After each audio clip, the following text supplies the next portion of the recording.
ಯಾಕೆ ಇವತ್ತು ಸುತ್ತಿ ಬಳಸಿ ಮಾತಾಡ್ತಿದ್ದೀರಾ? ನಿಮ್ಮ ಮನಸ್ಸಲ್ಲಿ ಏನಿದೆ ಅದನ್ನು ನೀವು ನೇರವಾಗಿ ಹೇಳಿ. ಪ್ರೀತಿ ಹೇಳ್ಕೊಳ್ಳೋದು ಒಗಟಾಗಿರಬಾರ್ದು. ಪ್ರೀತಿ ಒಂಥರ ಭಕ್ತಿ ಇದ್ದ ಹಾಗೆ. ಸುತ್ತಿ ಬಳಸಿ ಹೇಳ್ಕೊಳಕ್ಕಾಗಲ್ಲ. ಅದು ಅಲ್ಲದೆ ಸುತ್ತಿ ಬಳಸಿ ಹೇಳ್ಕೊಳಂಥ ವಯಸ್ಸು ನಿಂದಲ್ಲಪ್ಪ. ಮನಸ್ಸಿನ ಮಾತು ಹೇಳ್ಕೊಳಕ್ಕೆ ಸುತ್ತಿ ಬಳಸಿ ಮಾತಾಡಬೇಕಾಗಿಲ್ಲ. ನನ್ನ ಮಾತು ನಿಮಗೆ ಕೋಪ ತರಿಸ್ಬೋದು, ಬೇಸರ ತರಿಸ್ಬೋದು, ಹಾಗೆ ಇಷ್ಟನೂ ಆಗ್ಬೋದು. ಆದರೆ ಯಾವುದೇ ಕಾರಣಕ್ಕೂ ಫೋನ್ ಕಟ್ ಮಾಡ್ದಲೇ ಪೂರ್ತಿ ಕೇಳಿಸ್ಕೊಳ್ಳಿ ಪ್ಲೀಸ್. ಆಮೇಲೆ ನನ್ನ ಮಾತು ಕೇಳಿದ ಮೇಲೆ ನನ್ನ ದೂರ ಮಾತ್ರ ಮಾಡಬೇಡಿ.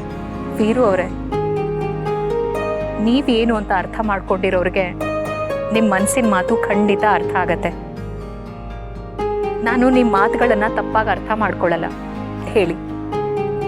ಮನಸ್ಸನ್ನು ಅರ್ಥ ಮಾಡ್ಕೊಂಡಿರೋರು ಅಂದ್ರಲ್ಲ, ಇದೊಂದು ಮಾತು ಸಾಕು. ನಾನು ನನ್ನ ಮನಸ್ಸಲ್ಲಿರೋದನ್ನೆಲ್ಲ ಮನಸ್ಸು ಬಿಚ್ಚಿ ಹೇಳ್ಬಿಡ್ತೀನಿ. ನನ್ನ ಬಗ್ಗೆ ಕಾಳಜಿ ವಹಿಸೋರು, ನನ್ನ ಜೊತೆ ಮನಸ್ಸು ಬಿಚ್ಚಿ ಮುಕ್ತವಾಗಿ ಮಾತಾಡೋರು, ನನ್ನ ಜೊತೆ ಸದಾ ಇರೋರು, ನನ್ನ ಬದುಕನ್ನು ಹಂಚ್ಕೊಳ್ಳೋರು ಒಬ್ರು ಬೇಕಾಗಿದೆ ಅನ್ನೋದನ್ನ ನಾನು ಮರ್ತು ಹೋಗ್ಬಿಟ್ಟಿದ್ದೆ. ಆದರೆ ನೀವು ನಮ್ಮನೆಗೆ ಬಂದ ಮೇಲೆ, ಅದರಲ್ಲೂ ನನ್ನ ಬದುಕಿಗೆ ಬಂದ ಮೇಲೆ ನೀವೇ ಯಾಕೆ ಆ ವ್ಯಕ್ತಿ ಆಗಿರಬಾರ್ದು ಅಂತ ಅನಿಸ್ತಾ ಇದೆ.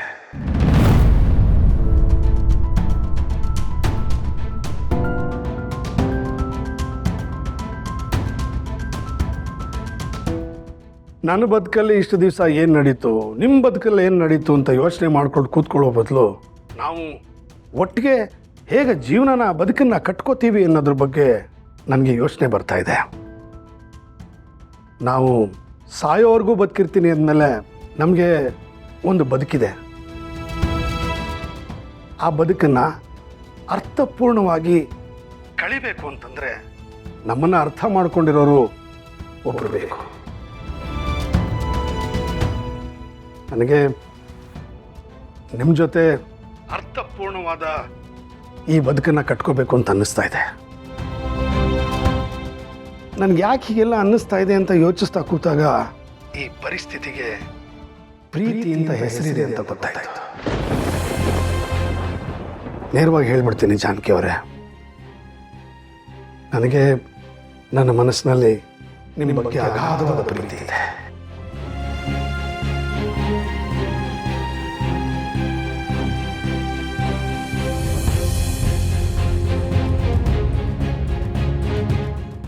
ನನ್ನ ಮಾತು ನಿಮ್ಗೆ ಹೇಗೆ ಅನ್ನಿಸ್ತು ಅಂತ ನನಗೆ ಗೊತ್ತಿಲ್ಲ.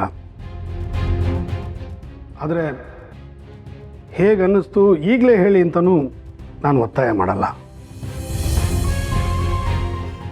ವಯಸ್ಸು, ಸಮಾಜ, ಅಂತಸ್ತು, ಹಣ, ಸ್ನೇಹ, ಸಂಬಂಧ ಇದೆಲ್ಲದಕ್ಕೂ ಮೀರಿದ್ದ ಪ್ರೀತಿ ಅಂತ ನಾನು ಅಂದ್ಕೊಂಡಿರೋನು.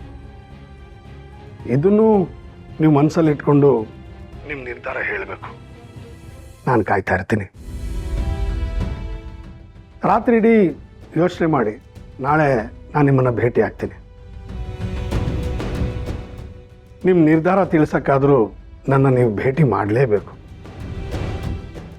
ಮನಸ್ಸಲ್ಲಿರೋದನ್ನು ಮಾತಿನ ಮೂಲಕ ಹೇಳೋಕ್ಕಾಗ್ದಲೇ ಹೋದರೆ ನನ್ನ ಪ್ರಪೋಸಲ್ ನಿಮ್ಗೆ ಒಪ್ಪಿಗೆ ಆದರೆ ಹಸಿರು ಬಳೆ ತೊಟ್ಕೊಂಡು ಬನ್ನಿ. ಇಲ್ಲದೇ ಇದ್ದರೆ ಯಾವ ಬಣ್ಣನಾದರೂ ನಡೆಯುತ್ತೆ.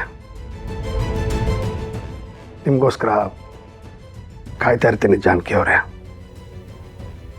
ನಿಮ್ಮ ತೀರ್ಮಾನ ಏನೇ ಇದ್ದರೂ ಅದನ್ನು ನಾನು ಸ್ವೀಕರಿಸ್ತೀನಿ. ಕಾಯ್ತಾ ಇರ್ತೀನಿ. Good night.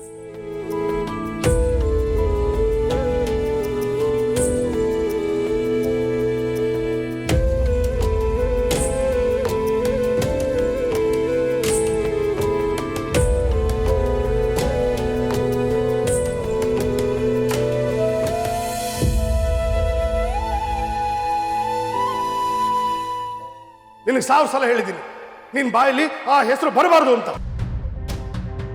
ನನ್ನ ಭೇಟಿ ಮಾಡೋಕ್ಕೆ ನಮ್ಮ ಮನೆಗೆ ಯಾರೇ ಬರಲಿ, ಅವರು ಅಧಿಕಾರಿಗಳೇ ಆಗಿರಲಿ, ಆ ಹೆಸರಿನವರು ಯಾರು ನನ್ನ ಮುಂದೆ ನಿಲ್ಲಬಾರ್ದು. ಆ ಹೆಸರಿಂದ ನನಗಾಗಿರೋ ಅನ್ಯಾಯ ಪದೇ ಪದೇ ಜ್ಞಾಪಕಕ್ಕೆ ಬರಬಾರ್ದು ಅಂತ.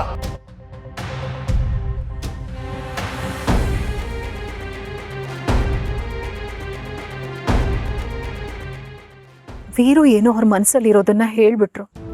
ಆದ್ರೆ ಅವ್ರ ಪ್ರೀತಿ ವಿಚಾರ ಹೇಳಿರೋದು ನಂದಿನಿಗಲ್ಲ, ಜಾನಕಿಗೆ. ಈಗ ನಾನು ಏನ್ ಮಾಡ್ಲಿ? ನನ್ನ ಅಭಿಪ್ರಾಯ ನಾನು ಹೇಳಬೇಕು ಅಂದ್ರೆ ಅದಕ್ಕೋಸ್ಕರ ನಾನು ವೀರುನ ಭೇಟಿ ಮಾಡಬೇಕು ಅಂದ್ರೆ ನಾನು ಆಚೆ ಹೋಗ್ಬೇಕು. ಆದ್ರೆ ನನ್ನ ಮನಸ್ಸಲ್ಲಿ ಏನಿದೆ ಅನ್ನೋದು ಅವ್ರಿಗೆ ಹೇಗೆ ತಿಳಿಸ್ಲಿ? ವೀರುನ ಪ್ರಾಣಕ್ಕಿಂತ ಹೆಚ್ಚಾಗಿ ಪ್ರೀತಿಸ್ತವಳು ನಾನು. ಈಗ ನನ್ನ ಗಂಡನೇ ನನ್ನ ಹತ್ರ ಬಂದು ನಿನ್ನನ್ನು ಇಷ್ಟಪಡ್ತಿದ್ದೀನಿ ಅಂತಿರುವಾಗ ನಾನು ಒಪ್ಕೊಳ್ದೇ ಇರಲ್ಲ, ಅಥವಾ ಅವ್ರು ಇಷ್ಟಪಡ್ತಿರೋದು ನನ್ನನ್ನಲ್ಲ ಜಾನಕಿನ ಅಂತ ತಿರಸ್ಕಾರ ಮಾಡ್ಲಾ?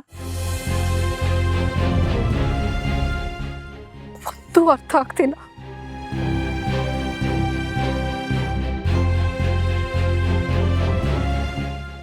ವೀರು ದೃಷ್ಟಿಲಿ ನಾನು ಗಂಡನಿಂದ ದೂರ ಆಗಿರೋ ಹೆಣ್ಣು. ಅದು ಅಲ್ಲದೆ ಅವ್ರ ಮನಸ್ಸಲ್ಲಿ ನಂದಿನಿ ಯಾವತ್ತೋ ಸತ್ತೋಗಿದ್ದಾಳೆ. ನಾನೇ ನಂದಿನಿ ಅನ್ನೋ ವಿಷಯನೂ ಅವ್ರಿಗೆ ಗೊತ್ತಿಲ್ಲ. ಹೆಸರು ಬದಲಾದ್ರೆ ಏನತ್ತೆ? ವ್ಯಕ್ತಿತ್ವ ಆಗ್ಲಿ ಬದಲಾಗಲ್ಲ ಅಲ್ವಾ? ಹೆಸರೇನೇ ಇದ್ರು ನನ್ನ ಗಂಡ ಪ್ರೀತಿಸ್ತಾ ಇರೋದು ನನ್ನನ್ನೇ ಅಂತ ನಾನು ಅವ್ರನ್ನ ಒಪ್ಕೊಳ್ಳ?